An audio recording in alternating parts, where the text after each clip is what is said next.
Alors, bonjour à tous, tous ceux qui sont fidèles à notre émission. Nous vous souhaitons un bon visionnement. Ça fait quand même longtemps, hein, docteur. Il fallait signaler qu'on a mis un système pour les sons. Oui. Juste au cas où il s'est rendu compte que les sons n'est pas parfait. Oui, il nous écrivent un petit mot. Oui, il faut nous signaler parce qu'on est en train de faire des petites prouesses techniques. Et alors, si vous remarquez qu'il y a quelques distorsions au niveau des sons, nous le signaler. Papy est là pour surveiller vos questions, vos interventions. Le jeune d'ici est là également pour cela. Sans compter les jeunes dames qui sont en train de préparer à manger pour nous et de suivre l'émission. Docteur, juste un petit mot, parce qu'il y a des gens qui nous attendaient 3 semaines avant, puis on n'était pas là. Juste un petit mot pour leur expliquer ce qui s'est passé, quoi. Non, d'abord, nous nous excusons parce que ça fait 3 semaines qu'on n'a pas... Disons 3 séances, hein. Oui. 3 séances pratiquement qu'on n'a pas fait des émissions parce que ça coïncidait que chaque samedi, nous avions des événements. Ce qui fait que 2 fois, j'étais obligé de me déplacer pour aller à Montréal de façon précipitée. Donc, ce qui faisait que nous avions manqué à plusieurs rendez-vous. Même les samedis passés, nous étions vraiment prêts pour faire l'émission. Mais il s'est fait que nous avions reçu un appel urgent pour Toronto. Finalement, nous nous sommes déplacés pour aller à Toronto. C'est ce qui nous a empêchés de pouvoir faire l'émission. Donc, nous profitons de cette occasion pour nous excuser. Donc, que vous nous pardonniez. Comme le dit le pasteur Marcel, nous sommes vos frères. Supportez-nous. Voilà, c'est ça. Alors, donc, nous voici encore présents et en direct pour un nouveau thème.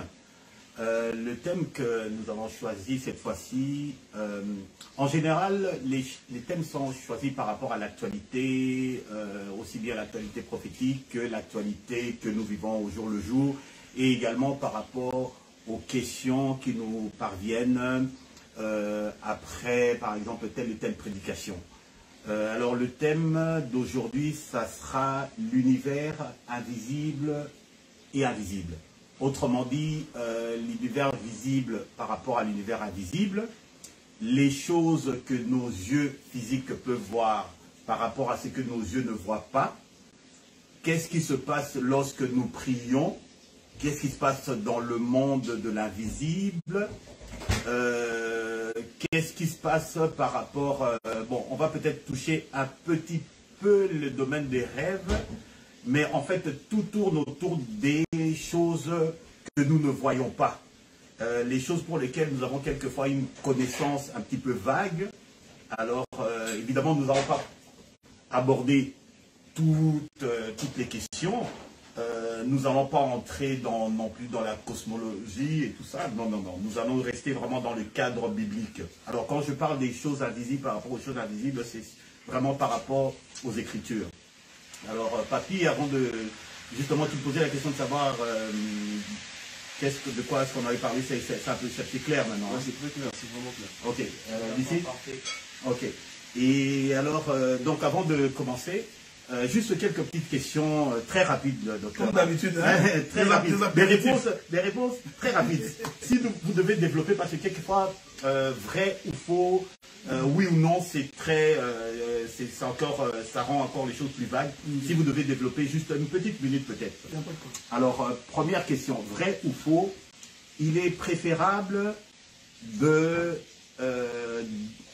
divorcer d'une femme adultère après l'avoir pardonnée, vrai ou faux?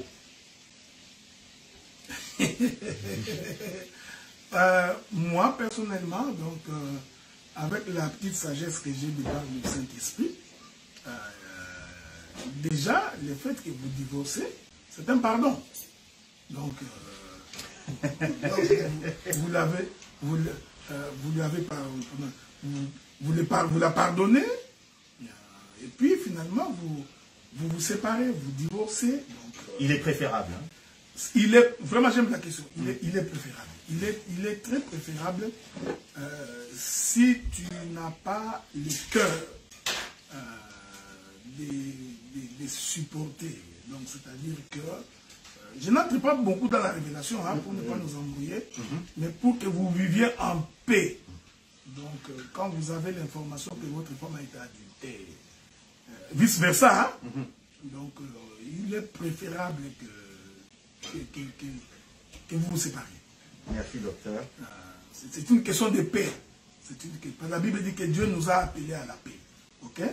Donc, ça va être difficile que vous restiez ensemble. Cela n'exclut pas que tu peux pardonner et rester avec la personne.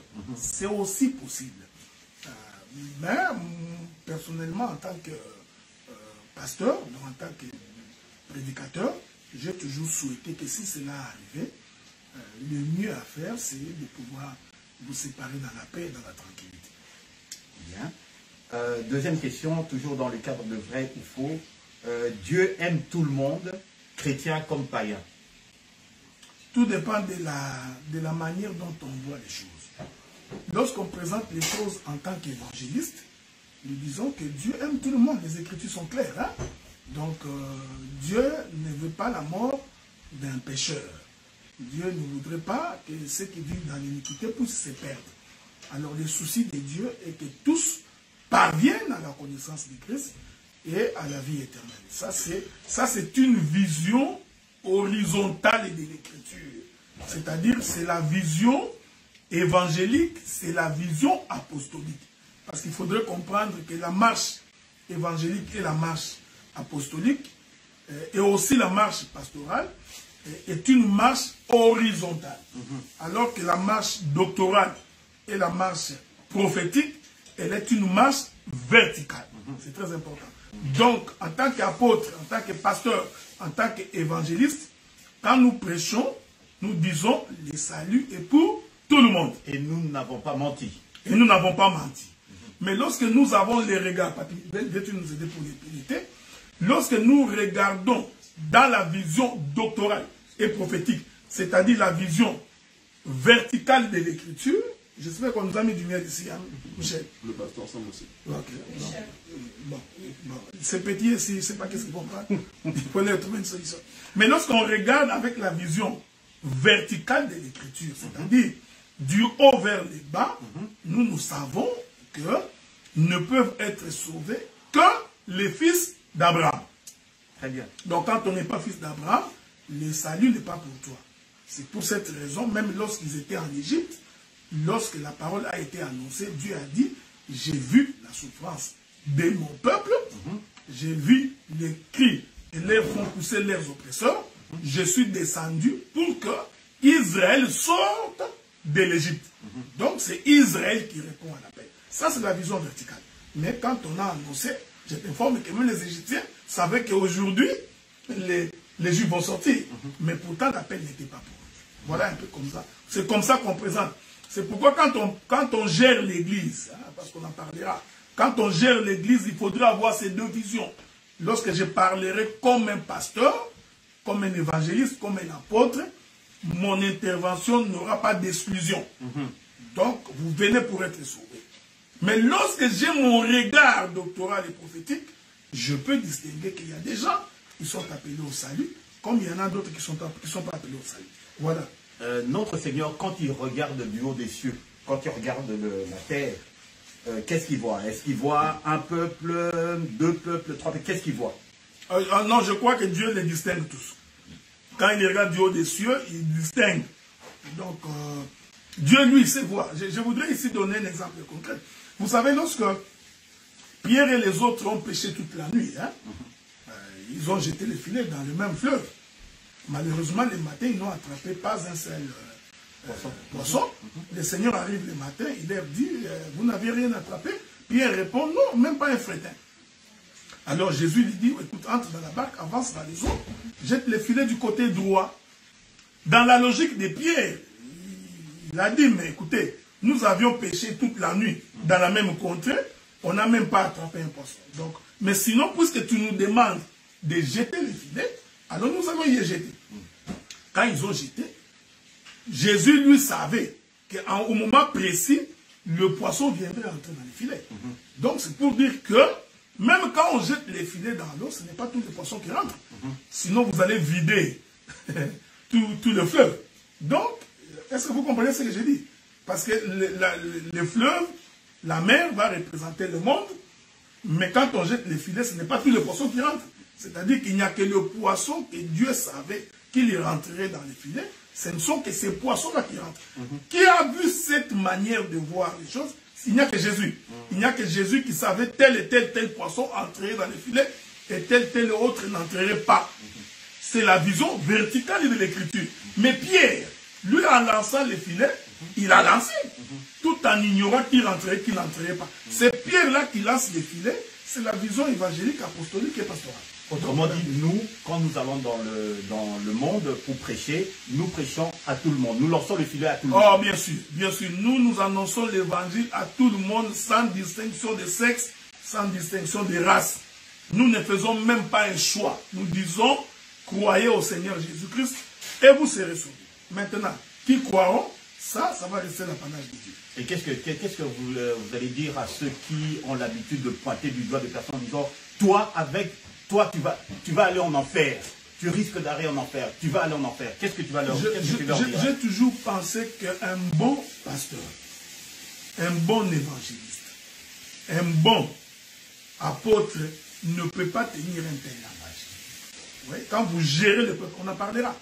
Quand vous gérez les membres de l'Église et que vous êtes appelés à ces ministères-là, il y a des propos qui ne peuvent pas être tenus par vous. Parce que votre souci est que les gens se convertissent. Donc, même lorsque je suis en face d'un frère ou d'une sœur qui vit dans les péchés, mon regard, lorsque je suis dans la marche horizontale, doit toujours être un regard de compassion. Toujours un regard de compassion. Et quand on a les regards de compassion, le peuple continue à vous faire confiance. Même quand il est en difficulté, il viendra toujours vers moi. Parce qu'il sait qu'en fait, mon souci n'est pas de les condamner, mais mon souci est de les ramener dans la bergère. Donc je crois, quand on est... C'est pourquoi j'ai toujours dit, il y a des gens qui ne connaissent pas ce qu'on appelle les douleurs de l'enfantement. Hein? Quand vous gérez une église à son début, avec toute la souffrance qu'on peut endurer, pour qu'une église devienne ce qu'elle peut devenir aujourd'hui, après-demain, quand on a cette souffrance de l'enfantement, on ne peut pas accepter de perdre même une seule personne. Donc notre regard restera toujours un regard de compassion avec les soucis de ramener. Voilà pourquoi nous ne présentons pas un évangile de condamnation des individus. Ou d'exclusion. Ni d'exclusion. Nous condamnons les péchés, nous condamnons les conduites, nous condamnons les manières d'être, mais nous ne portons pas un jugement sur des frères et sur des sœurs. Sinon, l'église va sécher. C'est pourquoi tu verras une église 10 ans, 15 ans, 20 ans, 8 personnes, 10 personnes, 9 personnes, et le pasteur est content. Et il est même joyeux. Et puis il est content de dire que non, c'est ce que Dieu m'a donné. Non, ce n'est pas ça ce que Dieu t'a donné. Ta manière de procéder fait en sorte que les gens soient en train de faire. Voilà un peu, c'est ça. Merci beaucoup, docteur. J'ai beaucoup aimé vraiment votre intervention sur cette toute petite question, mais vous avez vraiment élaboré comme il faut. Bien entendu, n'hésitez pas d'intervenir si vous avez des questions. Alors, troisième et dernière question, vrai ou faux? Il y a une sous-question. Vrai ou faux, Marie est la mère de Jésus? Mais c'est vrai que Marie est la mère de Jésus. Bien. Ok? Donc Jésus, Marie. Mais si vous entrez dans la contrée, mais vous savez, j'ai toujours dit ceci. Il faut d'abord respecter l'écriture. Hein? Ceci est très important. Commencez d'abord par respecter l'écriture avant d'en donner l'interprétation.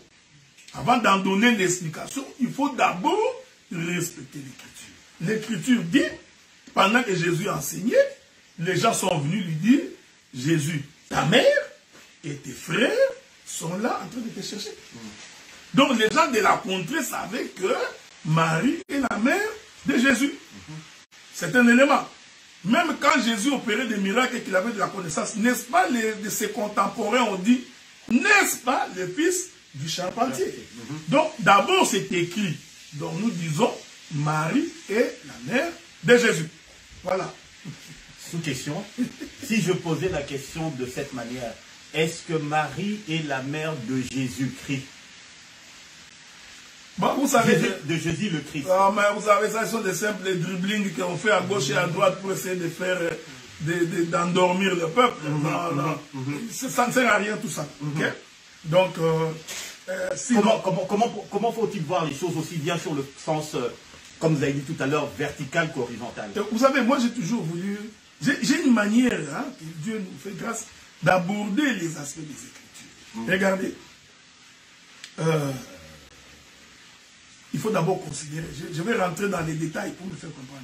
Il faut d'abord considérer que lorsque Dieu crée Adam, ok? Adam, c'est la poussière de la terre, ok? Ça, tout le monde le sait, non? Adam, c'est la poussière de la terre. C'est cette masse-là que Dieu a rassemblée pour former Adam. Et ensuite, Dieu vient souffler dans Adam. C'est l'esprit de Dieu qui est dans Adam. Donc, Adam lui-même présente deux composantes. Il y a sa composante charnelle et sa composante spirituelle. C'est pareil avec Jésus. Quand il est né par Marie, Marie constitue la composante charnelle de Jésus.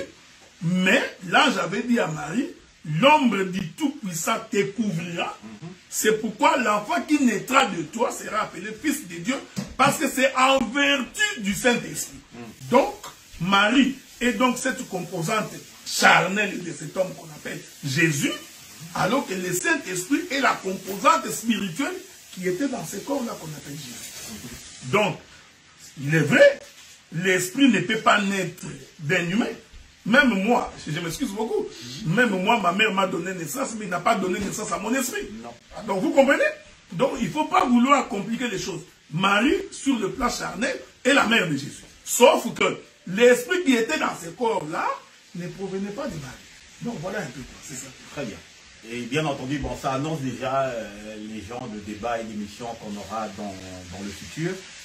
Alors, dans l'entretemps, on va rentrer dans le cadre de l'émission d'aujourd'hui sur l'univers visible et invisible. Alors, je commencerai par deux versets, deux citations de la Bible, et que je voudrais que vous les mariez, comme vous savez si bien le faire, parce que finalement, c'est votre vocation. Alors, je vais dans 2 Corinthiens 4, à partir du verset 17. Je commence par celui-là. Ça dit ceci. Car nos légères afflictions du moment présent produisent pour nous, au-delà de toute mesure, un poids éternel de gloire, parce que nous regardons non point aux choses visibles, mais celles qui sont invisibles. Car les choses visibles sont passagères et les invisibles sont éternelles. Ensuite, bon, là maintenant je viens dans Éphésiens 1, de 16 à 19. L'apôtre Paul dit ceci. Je ne cesse de rendre grâce pour vous, faisant mention de vous dans mes prières, afin que Dieu de notre Seigneur Jésus-Christ, le Père de gloire, vous donne un esprit de sagesse, de révélation dans la connaissance et qu'il illumine les yeux de votre cœur pour que vous sachiez quelle est l'espérance qui s'attache à son appel, quelle est la richesse de sa gloire, de son héritage, qu'il réserve aux saints, ok, aux saints, d'accord, que vos yeux, qu'il illumine les yeux de votre cœur, d'accord, bien. Alors, moi, ma question est la suivante, par rapport donc à ces deux énoncés. Donc, on a nos yeux physiques qui nous permettent de voir, justement, je te vois, tu me vois, les gens qui nous voient, et tout. Mais il semblerait qu'on a également les yeux du cœur, ou les yeux qui nous permettent de voir dans l'invisible. Ok?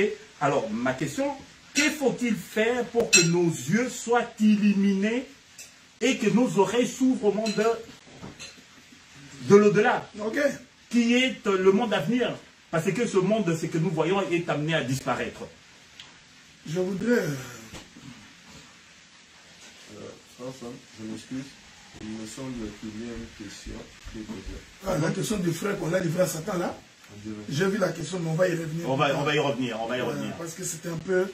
Ici, avant de répondre à la question du frère Sam, je voudrais d'abord mettre en garde toutes les personnes qui sont dans les soucis de l'invisible, se plongent dans l'occultisme. On va y venir, Je voudrais vraiment les mettre en garde parce que quand on a la mauvaise compréhension de l'écriture, le peuple meurt. Donc, quand Paul parle des choses invisibles que nous devons voir, il faut faire attention. Il ne s'agit pas des démons, il ne s'agit pas des esprits de ton oncle, il ne s'agit pas des esprits de tes ancêtres. Il ne s'agit pas des anges non plus. Il ne s'agit pas non plus des anges. C'est très important. Quand bien même que nous pourrons parler des anges dans d'autres versions. Mais par rapport aux écritures que vous aviez données, qu'est-ce que le Seigneur appelle les yeux du cœur, nous permettant d'accéder à ce qui est invisible. Je voudrais prendre le livre de Luc. Nous prenons le livre de Luc, le chapitre 24. Nous disons ceci. La Bible dit ceci. Je vais prendre le verset 40. En disant cela, il leur montra ses mains et ses pieds. Comme dans leur joie, ils ne croyaient point encore qu'ils étaient dans l'étonnement, il leur dit, avez-vous ici quelque chose à manger? Ok? Les gens ne croyaient, ces disciples ne croyaient pas encore. C'est très important quand tu lis l'écriture. C'est pourquoi quand une église n'a pas le ministère doctoral, je parle du vrai doctorat, pas du doctorat de la théologie, du vrai doctorat. Quand l'écriture n'a pas le vrai doctorat, il aura des difficultés pour comprendre les détails des écritures. Comme il n'avait pas cru, alors Jésus leur pose la question, avez-vous quelque chose à manger? C'est pour dire que pour voir, il faut manger. Hein? C'est important. Donc celui qui ne mange... Ici, ici, ces gens ici voyaient Jésus avec leurs yeux. Maintenant, Jésus va leur donner ce qu'on appelle les yeux du cœur. Il dit, n'avez-vous pas quelque chose à manger? Ils lui présentèrent du poisson rôti et un rayon de miel. Ok? Je voudrais ici vous éviter beaucoup de révélations. Parce qu'un jour, Jésus dit à Pierre, il dit, il faut que nous payions l'impôt à César. Alors je voudrais que tu ailles pêcher dans l'eau. Le premier poisson que tu pêcheras, celui-là, tu ouvriras sa bouche, tu trouveras l'argent pour payer mon impôt et ton impôt. Ok? Le premier poisson. C'est-à-dire le premier poisson qui sort de l'eau, c'est le premier ressuscité. Hein, ce n'est pas moi qui dis. Hein. Jésus dit à Pierre, je ferai de toi un pêcheur d'hommes. Donc il confirme que les poissons constituent les hommes. Alors quand Jésus dit, le premier poisson que tu pêches, c'est l'écriture qui atteste le premier sorti d'entre les morts. C'est celui-là qui a la capacité de payer l'impôt, c'est-à-dire de payer la rançon. Or la Bible dit, c'est Jésus qui a payé les prix pour que nous soyons rachetés. Vous comprenez ce que nous disons? Donc ces poissons-là, le Seigneur parlait de lui-même. Et ces poissons-là, ils payent les prix et pour lui et pour Pierre. C'est-à-dire Jésus devait d'abord lui-même mourir, c'est ça, payer les prix. Il donne sa mort. Ensuite, nous identifions dans sa mort pour que nous aussi nous payons les prix. Okay? C'est très important ce que nous disons. Donc, c'est pourquoi on lui présentait d'abord un poisson rôti. Je n'entre pas dans les détails. Parce que le poisson rôti, c'est un poisson qui est passé par le feu. Ok? Or, passer par le feu, c'est l'œuvre de la croix. Donc, c'est la souffrance. Est-ce que vous comprenez ce que je dis? Absolument. Donc, il ne faut pas penser à un Piodi, un Thompson que tu manges chez toi à la maison. Non, tu prends des poissons capitaines. Oh, non, ils ont mangé capitaine. Ils n'ont pas mangé capitaine. Donc, quand on n'a pas la révélation de l'écriture, c'est là que nous posons ces réponses. Donc, ensuite, il y prit un rayon de miel. Je suis des passages. Ici, je suis juste des passages. Souvenez-vous que Jonathan, le fils de Saoul, Saoul avait mis, ils étaient en train de marcher, il mit une loi, il dit que personne ne mange jusqu'au soir. Alors pendant qu'il marchait, Jonathan va trouver un rayon de miel. Il prit le bout de son bâton. J'ai dit que je suis des passages. Il prit le bout de son bâton, il le mit dans le miel et il ramena ça dans sa bouche. Alors que son père avait dit que personne ne va manger. La Bible dit que lorsqu'il mangea le miel, les yeux s'ouvrirent. Étonnamment, est-ce que Jonathan était aveugle? Est-ce qu'il ne voyait pas? Vous voyez? Donc quand on mange le miel, les yeux s'ouvrent. Je vous amène dans les pays où coule les miel. Maintenant, regardez. L'Écriture dit, il en prit et il mangea devant eux. Celui qui a mangé, c'est Jésus, hein, ce n'est pas eux. Hein. Puis il leur dit, c'est cela ce que je vous disais. Donc, dès qu'il mange les poissons rôtis et les miels, alors il leur dit, c'est ce que je vous disais. Donc, ce que je vous disais, c'était manger les poissons rôtis et boire du miel. Hein? Il faut voir les textes. C'est ce que je vous disais lorsque j'étais encore avec vous, qu'il fallait que s'accomplisse tout ce qui est écrit de moi dans la loi de Moïse, dans les psaumes et dans les prophètes. Alors, il leur ouvrit l'esprit afin qu'ils comprissent les Écritures. Donc, les yeux du cœur qui s'ouvrent, en réalité, c'est la compréhension de l'Écriture. Ok? C'est cette compréhension de l'Écriture qui nous permet de comprendre l'invisible de Dieu. Faites attention parce qu'on va y revenir. Qu'est-ce que Dieu appelle invisible? On va y arriver. Voilà, donc nous allons y arriver. Donc, cette invisibilité dont il est question dans la Bible ici, ce n'est pas une question de quelqu'un qui sort dans son corps, il devient mystique. Tu vois, je touche l'invisible. Il ne s'agit nullement de cela. Bien, merci docteur. Alors, je vais dans 2 Corinthiens 4, 18 et puis Colossiens 3 à 4. Bon. Ça dit ceci. Si donc vous êtes ressuscité avec Christ, cherchez les choses d'en haut, où Christ est assis à la droite de Dieu. Affectionnez-vous aux choses d'en haut et non pas à celles qui sont sur terre. Car vous êtes morts et votre vie est cachée avec Christ en Dieu. Quand Christ, votre vie paraîtra, alors vous paraîtrez avec lui dans la gloire. C'est quoi au juste les choses d'en haut? Parce qu'il dit affectionnez-vous aux choses d'en haut et non à celles qui sont sur terre. On est sur terre. Mais regardez.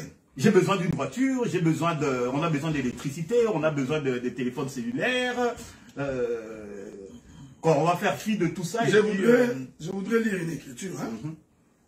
Donc, je voudrais lire une écriture. Je crois que c'est Romain qui l'a dit.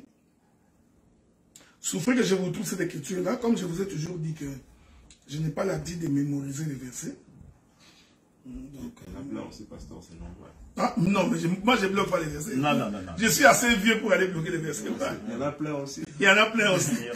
Romains chapitre 1er, verset 20. Commençons par le verset 18. La colère de Dieu, Romains chapitre 1er, verset 18.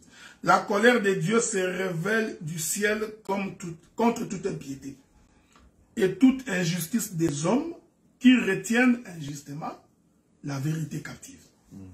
Car ce qu'on peut connaître de Dieu est manifeste pour eux. Dieu les leur ayant fait connaître. Maintenant, regardez le verset 20. En effet, les perfections invisibles de Dieu. Okay? Voilà. Sa puissance éternelle et sa divinité se voient comme à l'œil nu. La Bible dit, depuis la création du monde. Donc, quand on voudrait connaître les perfections invisibles de Dieu, on ne regarde pas la voiture aujourd'hui. Tu ne regardes pas tes chaussures de Nike et de Puma. Tu regardes la création. Tu vois? Donc, c'est pourquoi, vous savez, les gens qui prêchent que la nature elle-même ne vous enseigne-t-elle pas. Cette nature, ce n'est pas la télévision. Vous voyez? La nature qui enseigne ici, c'est la création du monde. C'est quand Dieu a créé. Ok, il faut qu'on retourne au jardin. Il faut que nous retournions au jardin. Vous voyez? Donc, il dit, sa puissance éternelle et sa divinité se voient comme à l'œil nu depuis la création du monde. Quand on les considère dans ses ouvrages, ils sont donc inexcusables. Que Dieu vous bénisse. Remarquez maintenant. C'est-à-dire que quand Dieu était en train de manifester la création, visible, en fait, ces manifestations visibles cachaient la pensée de ce que Dieu lui appelle l'invisible. Pourquoi? Pour nous permettre que, en regardant les visibles, nous soyons à même de comprendre l'invisible. Ok? Je voudrais ici prendre un exemple pour une bonne saisie. Dieu crée le jardin. Dieu met toute la richesse dans les jardins. C'est visible. Mais la pensée du visible se retrouve dans l'invisible. Qu'est-ce que Dieu voudrait dire? Dieu voudrait dire, il existe une cité que vous n'avez pas vue. C'est dans cette cité-là que moi, l'Éternel, j'ai mis toutes vos richesses. Ouais. Maintenant, il crée Adam, il vient placer Adam dans le jardin. Une façon de nous dire, vous aussi, quand bien même que vous serez dans le monde, je vous prendrai, je vous mettrai dans cette cité, dans ce jardin invisible.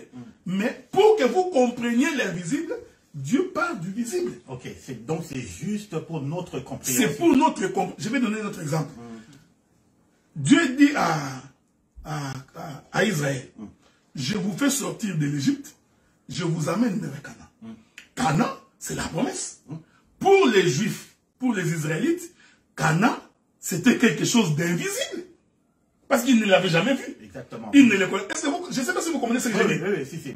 Donc les enfants d'Israël qui sortaient de l'Égypte là n'avaient aucune idée, aucune pensée de ce que c'est véritablement Canaan. Ils ont cru en ce que Dieu avait dit. Je vous amènerai dans une terre où coule le lait ou le miel, la terre que j'ai promis à vos pères. Oui. Mais pour Israël, Canaan était une chose invisible. Pourquoi? Parce qu'ils ne l'avaient pas encore vu. Maintenant, qu'est-ce que Dieu fait? Il marche avec Israël dans le désert jusqu'à ce que l'invisible pour eux devienne visible. Okay. Donc, cette chose cache la pensée de l'éternité. C'est pour dire que comme nous sommes sur la terre ici, la promesse de la cité que Dieu nous a promis, jusqu'à preuve du contraire, elle est invisible pour nous. Jusqu'à ce que nous la verrons, alors l'invisible devient visible. Ce qui est dangereux aujourd'hui, c'est parce qu'il y a des hommes qui veulent voir Canaan avant d'arriver à Canaan. Tu vois? Voilà, c'est ça la difficulté. Donc, ils veulent voir Canaan avant d'arriver à Canaan. Non. Même l'Hébreu dit que les Abraham, les autres, ils l'ont salué de loin. C'est le langage. Ils l'ont salué de loin. Une façon de dire, ils ne l'avaient pas vu comme ça, mais par la foi, ils ont cru que ça existait, jusqu'au jour où ils y entreront. Donc, le danger ici, c'est que quelqu'un voudrait atteindre l'invisible alors qu'il n'a pas encore fini sa marche dans l'invisible. Voyez-vous? C'est comme ça que beaucoup tombent dans les occultismes, ils tombent dans la magie, dans le fétichisme, parce qu'ils veulent voir alors qu'ils ne sont pas encore arrivés pour voir. Donc, les choses invisibles dont il est question ici, ce sont les promesses que Dieu nous a faites. Le jour, je vais encore prendre un exemple. Il cause avec les disciples. Il leur dit, je m'en vais chez le Père. Vous préparez une place. Je reviendrai vous chercher pour que là où je suis, que vous y soyez aussi. Pierre n'a pas dit non, amène-moi déjà, j'aille voir. Non, il dit attends, je prépare, je viens. Pour les Pierre et les autres, la demeure de l'éternel, c'est de l'invisible. Jusqu'au jour où ils verront, ils diront, voici, maintenant nous comprenons ce que nous avions vécu sur la terre.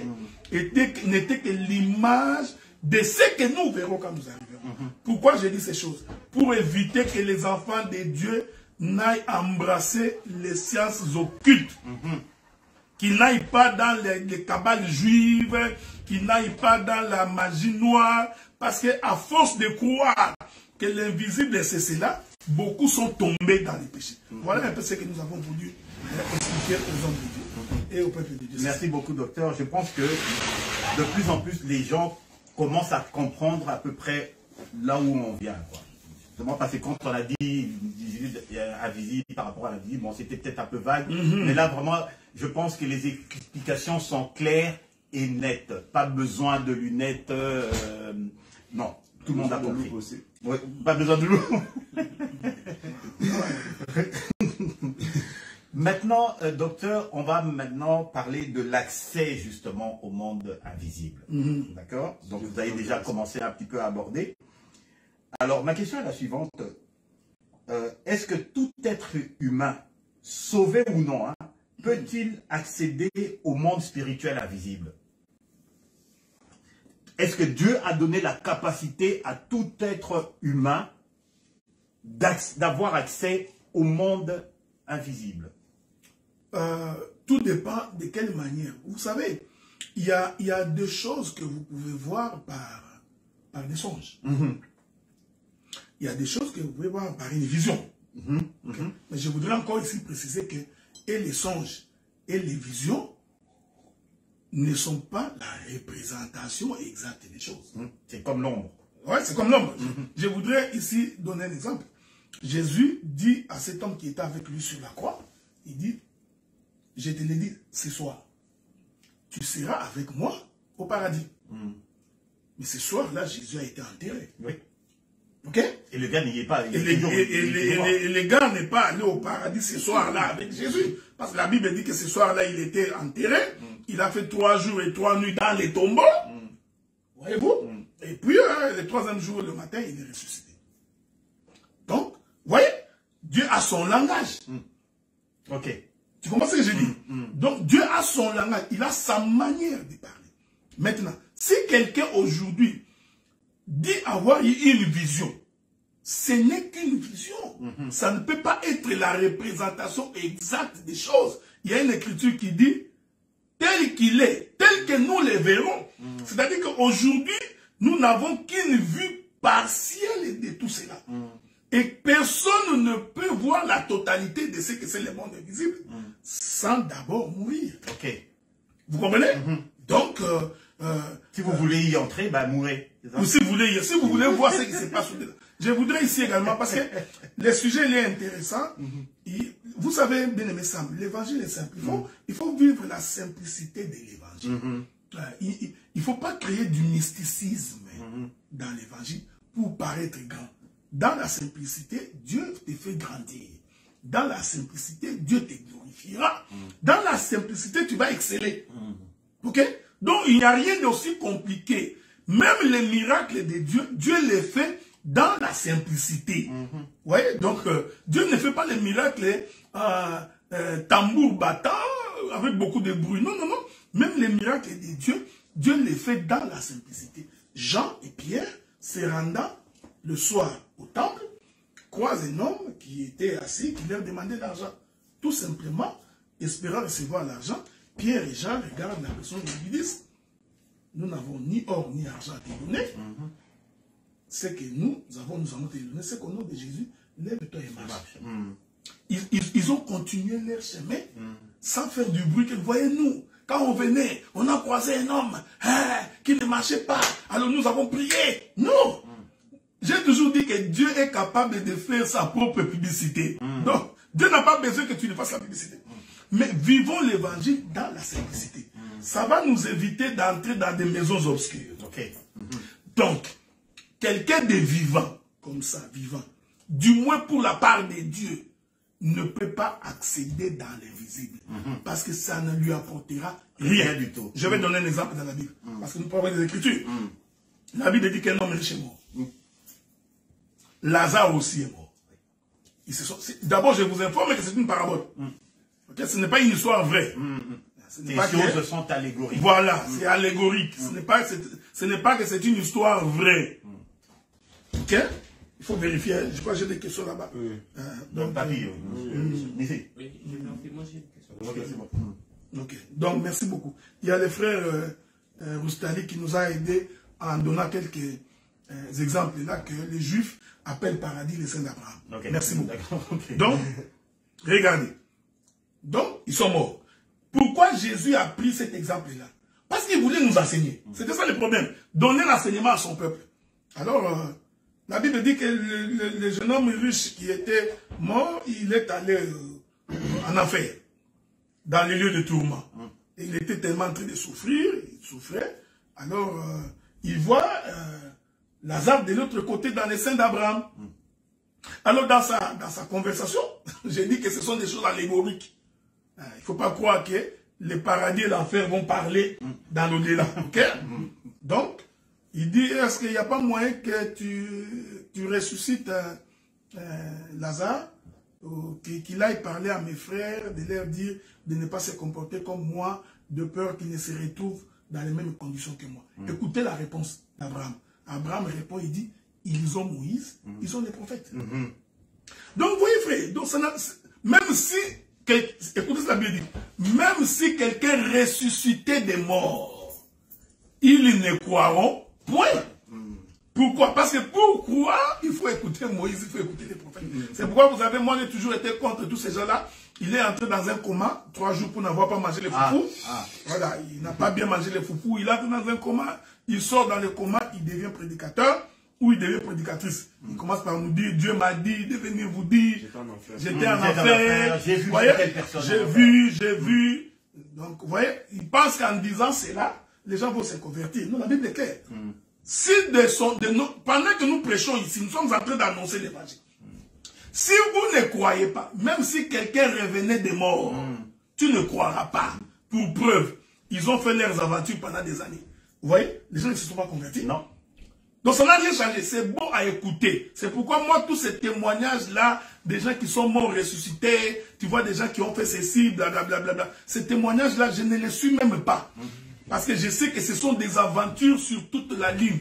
J'ai les témoignages vrais, qui est le témoignage de la parole. Je fais confiance à la parole, je place ma foi dans la parole, dans ce que Dieu a dit. Je ne place pas ma foi dans ce que quelqu'un qui est mort... Vous savez, je vais te raconter une histoire, vous savez.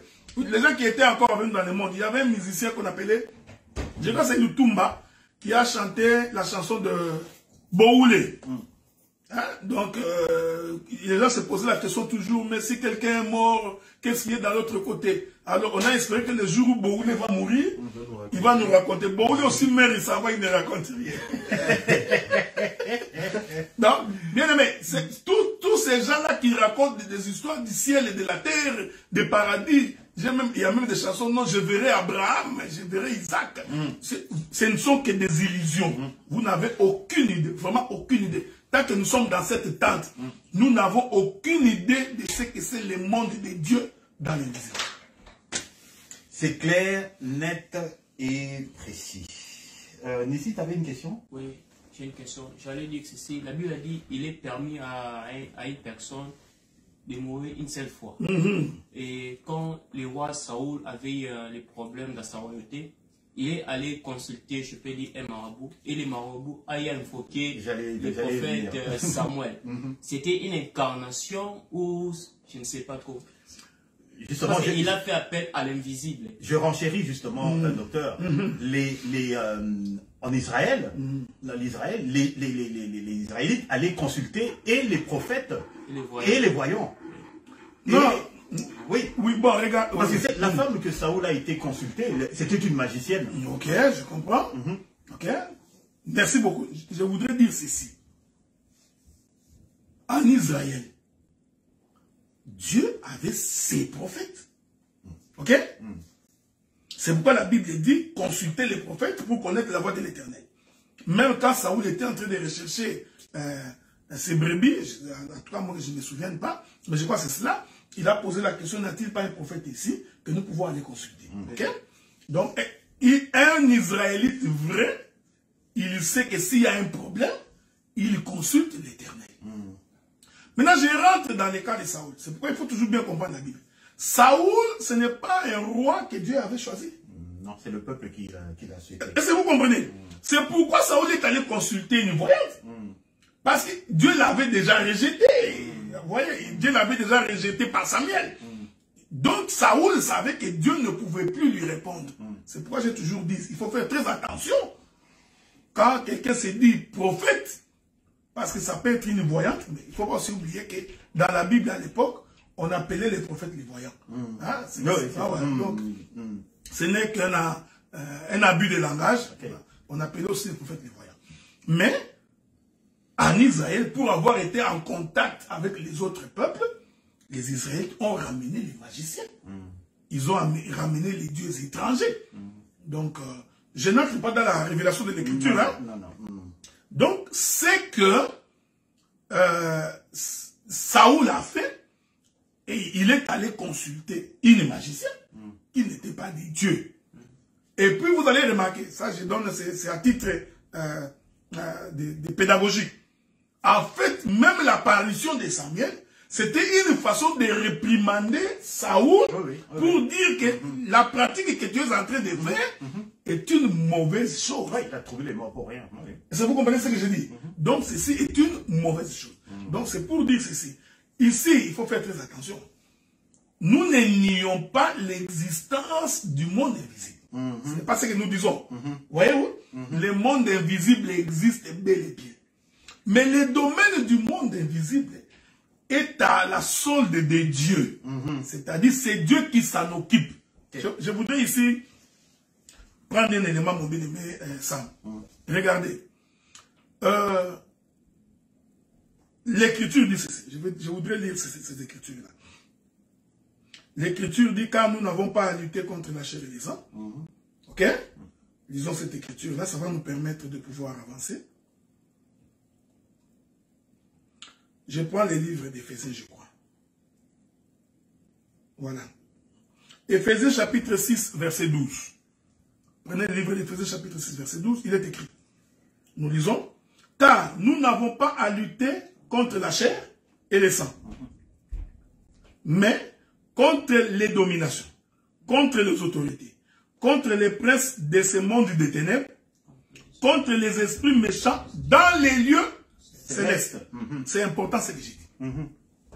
Parce que les lieux célestes, ce n'est pas que tu vous voyez, tu lèves les yeux, tu crois que c'est ça les lieux célestes.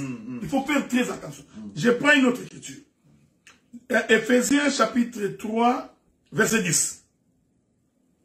L'écriture dit, afin que les dominations, les autorités dans les lieux célestes connaissent aujourd'hui par l'Église la sagesse infiniment variée de Dieu. J'ai encore, laissez-moi, c'est pas mauvais, hein, de vous donner beaucoup d'écritures, parce que ça nous permet de pouvoir avancer. Et d'argumenter aussi. Éphésiens chapitre 1er, verset 3. Béni soit Dieu, le Père de notre Seigneur Jésus-Christ, qui nous a bénis de toutes les bénédictions spirituelles dans les lieux célestes en Christ. C'est important. Vous voyez, les dominations, les princes du monde des ténèbres, les méchants sont dans les lieux célestes. Christ aussi nous a bénis de toutes les bénédictions dans les lieux célestes, mais en Christ et Jésus. Je continue parce que j'ai encore une autre écriture. Éphésiens chapitre 2, verset 6.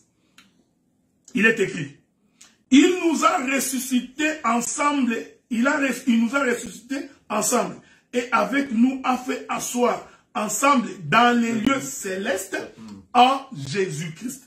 Qu'est-ce que je voudrais dire? Je voudrais dire que le combat spirituel, c'est quelque chose qui se fait au-delà de notre portée. Voyez-vous? Même nos bénédictions se trouvent au-delà de notre portée. Ces domaines-là, c'est ce que je voudrais dire aux bien-aimés, ces domaines-là dans les lieux célestes, c'est un domaine réservé à Dieu seul. Et c'est là que le Seigneur est en train de livrer le combat. Écoutez-moi bien. Donc c'est là que le Seigneur est en train de livrer les combats. Ceci est très important. J'espère que vous nous écoutez. J'avais dit que si le son vous paraît drôle, faites-nous savoir parce que nous utilisons quelque chose ici. Donc c'est ça. Faites-nous savoir. Donc vous comprenez. Donc dans les lieux célestes. Bon, ici, je voudrais attirer votre attention parce que c'est ce qui est important. C'est pour dire que nous croyons que le monde invisible et des démons aussi existent. Ce monde des démons-là se trouve dans ce que Dieu lui-même appelle les lieux célestes. Ces lieux célestes-là, par rapport à nous, c'est invisible. Vous voyez? Mais Dieu, il ne nous montre pas qu'est-ce qui se passe quand il est en train de combattre les diables. Parce que je suis sûr que si toi, tu vois la manière dont Dieu est en train de combattre les diables, je suis sûr que tu ne dormiras pas. Tu viens de répondre à une des questions qui... Tu ne dormiras pas. Je t'informe que tu ne dormiras pas. Si le Seigneur t'ouvre seulement les yeux, pour que, d'abord, j'ai suivi un petit film de Nigeria, ben c'était un numéro. Donc, une femme avec un homme, il voulait faire l'amour, alors que l'homme est un démon. Pendant qu'il montait sur le lit, l'homme devient un serpent. Mais il fallait voir comment la fille a fui. Donc, vous voyez, déjà là, tu fuis. Mais si Dieu t'ouvre les yeux pour voir, je suis sûr que personne d'entre nous ne fermera l'œil la nuit. C'est pourquoi Dieu s'est réservé ce monopole-là. Vous voyez? Je vais donner deux autres écritures pour que vous compreniez cela. Regardez le jour où Israël était en train de combattre Amalek. Le jour où Israël combat Amalek, puisque Israël était en train de perdre le combat, Dieu dit à Moïse, tu monteras sur une colline. Il faut faire attention. Parce qu'il y a une différence entre la montagne et la colline. Ici, je voudrais dire que la colline, c'est les lieux célestes. Alors que la montagne, c'est les saints des saints. Donc, il monte sur une colline Là, sur la colline, Dieu dit à Moïse, tu lèveras tes deux mains. Il avait les deux mains levées, tenues par Hur et par Aaron, assis sur un rocher. La Bible dit, quand Moïse avait les mains levées, Israël embarqua. Mais en fait, là où Moïse s'est trouvé, c'est les lieux célestes. C'est ça. Nous n'avons pas à lutter contre la chair et le sang, mais contre les princes du monde dans les lieux. Voyez-vous? Donc, les lieux célestes, c'est aussi un monde invisible. Mais nous, en tant qu'enfants de Dieu, Dieu nous en a préservé la vision. C'est pourquoi n'allez pas vérifier ce qui est au-delà. Parce que j'ai toujours dit que si tu viens dans une église pendant que nous chassons les démons, et que Dieu te fait la petite grâce de voir les démons, comment ils marchent, je suis sûr que demain tu ne viendras plus à l'église. Ah ouais, tu ne viendras plus. Donc voilà un peu. En tout cas, c'est bien. Donc vraiment, vous êtes pratiquement en train de répondre à toutes les sous-questions. Parce qu'en fait, la question suivante, bon, je ne sais pas si elle est vraiment importante, c'était qui peuple le monde invisible, mais je pense que vous avez répondu. Quoi. Donc il y a les anges. En fait, est-ce qu'il y a une différence entre les anges déchus et les démons, ou bien c'est toute sa même catégorie? C'est une catégorisation générale. Non, non, mais les anges déchus constituent les démons. C'est les démons. Je voudrais profiter. Parce qu'il y a quand même une hiérarchie également, hein, parce qu'on parle des dominations, des principautés, des puissances de l'air, etc. Donc il y a quand même une certaine hiérarchie. Quoi. Mais j'ai toujours pensé que ça, ce sont les imaginations des hommes. Ok. Donc ce sont des hommes qui s'imaginent des choses. Il y a des choses que nous croyons par la foi, que ça existe comme ça, parce que les Écritures les disent. Mais personne d'entre nous ne peut nous dire qu'il est allé pour voir comment ils sont hiérarchisés. Nous y croyons parce que même dans l'armée de David, il y avait les généraux. Donc le plus gradé et le moins gradé. Ce n'est pas moi qui dis, c'est la Bible. David fait une lettre, il envoie à Joab. Il dit, Joab, je t'envoie Ouri, prends-moi Ouri, mets-le au front. Donc, par rapport à Ouri, Joab était plus gradé. Il pouvait ordonner à Ouri, va te mettre là-bas. Donc, de la même manière que nous croyons qu'aujourd'hui, Dieu a fait que par le visible, que nous y voyons la hiérarchisation, même sur le plan spirituel. Hein, j'ai toujours dit qu'on en parlera les jours où le Seigneur les permettra. Même dans l'œuvre de Dieu, ça existe. Vous voyez? Donc, il y a des hommes qui ont des grâces supérieures. Il y a des hommes qui ont des grâces moins supérieures. Même dans l'église. Même dans l'église. Il y a des gens qui ont des grâces plus excellentes. Il y a des hommes qui ont des grâces excellentes. Vous voyez? Mais en tout, en complémentarité pour la gloire du Seigneur. Sinon, vous allez devenir jaloux parce qu'il y en a quelqu'un qui a une grâce beaucoup plus excellente que la tienne. Donc, nous disons, ça existe, cette hiérarchisation. Mais je voudrais dire une chose. Je me réserve de faire la promotion des démons. Tu vois? Parce que je n'ai pas reçu mandat de faire la promotion des démons. Ni de faire la démologie. Non. J'ai reçu mandat de vous présenter celui qui sauve. De vous présenter celui qui guérit. Celui qui combat pour vous. Une fois que vous l'avez avec vous, peu importe les manigances du diable, ils ne réussiront pas. Donc, plutôt que de venir te démontrer, tu vois, il y a les démons des tôles, les démons des maisons, les démons des sociétés, les démons des chaussures. Je suis en train de faire la promotion des démons, de telle sorte que tu vas commencer à voir les démons partout, au lieu de voir Christ. C'est pourquoi nous voulons que les regards du peuple soient focalisés vers Christ. Une fois que les regards sont focalisés vers Christ, les démons tomberont. Les démons ne pourront pas avoir. Donc, voilà. Ce ne sont que des mises en... En fait, quand on en parle, ce ne sont que des mises en garde. Hein. C'est ça. Il y a une question. Oui. Il y a... Moustali, il a posé une question ici. L'ange Gabriel, arrêté par le roi Perse lorsqu'il quitta le trône de Dieu en mention du frère Daniel. Il y a sûrement un chemin C'est sa question. Ok, donc, bon, vous voyez, c'est d'abord, nous croyons que lorsque Daniel a imploré le Seigneur pour la délivrance d'Israël, l'Écriture dit que quand l'ange descendait pour lui apporter le message, il a été retenu par le roi perse. Le roi perse. Okay? Alors, je voudrais ici poser la question qui est tout simple. Mais le roi perse, c'est un esprit ou ce sont des individus? Le royaume perse, là. Ouais, c'est quoi quand on ne comprend pas les écrits, c'est difficile. Ok? Donc, c'est un langage que Dieu a utilisé pour dire que lorsque vous priez, sachez qu'il y a un combat qui se passe dans le secret avant que la réponse ne vous parvienne. C'était ça la pensée de Dieu. Ok? Parce qu'en tout cas, le royaume perse, à ma connaissance, c'était un royaume qui existait physiquement. Oui, alors, quand on dit le roi de Perse, est-ce qu'on voudrait dire que c'est un roi comme Shaka Zulu qui est allé combattre Gabriel? Non. Donc, vous comprenez? C'est pour dire que Dieu nous enseigne. Mais quand le combat s'est passé, parce que je vous informe que Gabriel a été retenu, nous croyons que c'est Michael qui est venu à son secours pour que la réponse arrive. Hein? Ici, il faut se faire très attention. Il ne faut pas croire que l'ange Michael, c'est un ange là à côté. Donc, c'est lorsque Dieu combat pour toi face à tes ennemis, il porte l'étiquette de l'ange. C'est ce qu'on appelle l'ange de Michael. En fait, c'est toujours Dieu.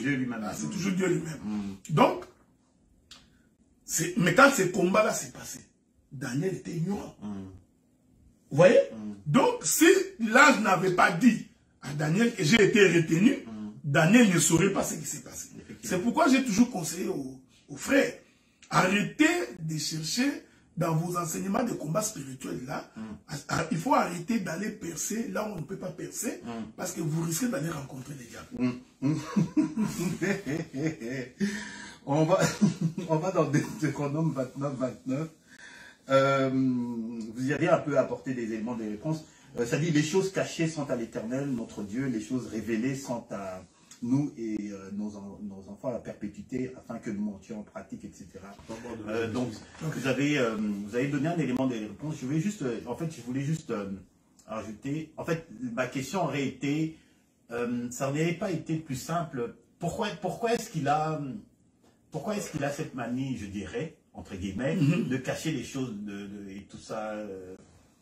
Ça serait pas plus simple, justement, simplement de nous dire, de nous révéler ces choses-là. Non, tu vas nous faire partie des mécos que nous utilisons.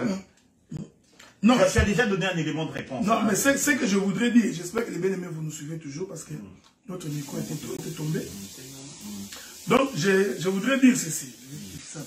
Je voudrais tout simplement dire que... par rapport à ce verset. Oui, mais écoutez, Ésaïe 55, la Bible dit que autant vos pensées sont éloignées, autant laissez-les éloigner de la terre, autant mes pensées sont éloignées de vos pensées. Donc, nous, dans notre logique, on se dit, mais ça aurait été plus simple. Mais Dieu, lui, dans sa logique, il aime ça. Donc, c'est un Dieu qui adore les jeux de cache-cache. Et puis, il pose la question, qui a été mon conseiller? Personne. Donc, il a décidé que cela soit ainsi. Nous n'avons pas à les juger là-dessus. Dieu a voulu que les choses s'opèrent par des cachettes. Ici, je voudrais, puisque vous avez posé la question sur les choses cachées sont pour Dieu et les choses révélées sont pour nous. Parce que j'ai suivi une émission de ma bien-aimée sœur Esther Safi. Je crois qu'il recevait le docteur Jérémy Katartizo, le docteur Roger Bouleli, avec un autre serviteur comme ça. Non, c'était pas Nzembele. Alors, ils étaient en train de répondre à ces questions-là. Je voudrais ajouter également ma pierre de contribution par rapport à cette question-là. Mais quelle est la chose révélée? Mais la chose révélée, c'est Adam. Mais quelle est la chose cachée? C'est l'esprit qui était dans Adam. Vous voyez? Aussi simplement que ça. Aussi simplement que ça. La chose révélée que nous voyons, c'était Adam. Je n'entre pas dans parce que je peux marcher toute la nuit. Donc, mais la chose cachée, c'était l'esprit de Dieu qui était dans Adam. Maintenant, c'est pourquoi Jésus dit à Nicodème, il dit, mais écoutez, déjà quand je te parle des choses naturelles, Tu ne comprends pas. Lorsque je parlerai des choses spirituelles, comment tu comprendras? Donc, par les choses révélées, Dieu voulait nous enseigner sur les choses cachées. Est-ce que vous comprenez? Donc, les choses cachées appartiennent à Dieu. Pourquoi? Parce que par les choses révélées, nous sommes capables de comprendre les choses cachées. Je voudrais prendre un exemple pour que nous saisissions cela. C'est pourquoi les jours où le Seigneur est mort, je prends un exemple, on construit les tabernacles, on finit de construire les tabernacles, on prend l'arche de l'alliance, la verge d'Aaron qui avait fleuri, toutes ces choses-là, on vient les mettre dans les lieux très saints. Ces mouvements-là, c'est l'esprit de l'Éternel dans le corps d'Adam. C'est-à-dire, c'est Dieu qui se cache. Ok? C'est ça, Dieu qui se cache. Maintenant, le jour où Jésus meurt, les rideaux du temple se déchirent de haut vers le bas pour que les choses cachées, quelles étaient ces choses cachées? C'était Dieu lui-même. Tu vois? C'était l'arche de l'alliance, la verge d'Aaron qui avait fleuri, toutes ces choses qui étaient la manne cachée, qu'on appelle la manne cachée, qui aujourd'hui n'est plus cachée, parce que les rideaux du temple s'est déchiré. C'est ça les choses révélées. En fait, les choses révélées, c'est Dieu lui-même qui se dévoile à nous. Qui se dévoile à nous. Voyez-vous. Mais pour que Dieu se dévoile à nous, il dit, je vous ai d'abord donné pour que vous voyez ce qui est révélé. Ok? Que vous regardiez. Parce que Adam, c'est tout un vêtement qui cache Dieu. Donc, maintenant, quand vous comprenez les vêtements, vous aurez la capacité de bien comprendre la pensée de l'Éternel. Voilà un peu quoi, c'est ça. D'accord.